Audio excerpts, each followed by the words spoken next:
现在呢，在哈萨克斯坦的火车上，第一次在外国坐火车，发现有很多不一样。有什么不一样呢？我们来瞧一瞧。这个呢是2火车站，壁画还是蛮好看的。记得如果要买官方的票价，在这个窗口买，其他窗口都是要收你佣金的。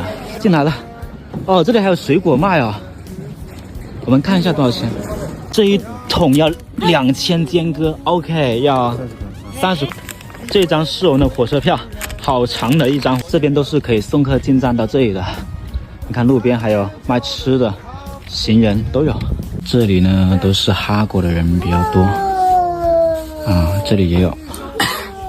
它这个座位呢是要自己弄下来的，它现在是这样的一个座位，要自己弄下来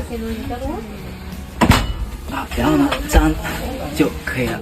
行李放在最上面，我睡的是上铺啊。这里呢有一个灯，应该是晚上要亮。有一个充电的地方，旁边这里呢也是有一个座位可以坐的。现在是下午的5点半，我们是明天早上8点半到达，差不多要睡15个小时，票价是80块钱左右。拜拜，阿拉木图，拜拜。来，我们进去看一下，这里呢就是垃圾桶，厕所呢是一个座侧。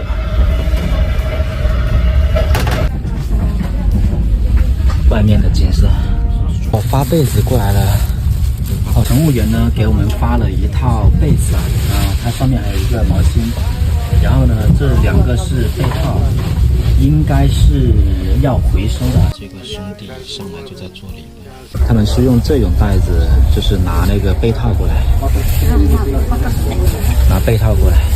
它这个桌子呢也是可以放下来的，看放下来之后呢也是一个卧铺，也是有人卖吃的，卖馕啊、面包什么之类。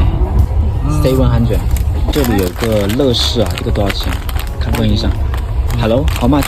7。有点贵了，他那个卖的。哦，这个差不多要11块钱这一包。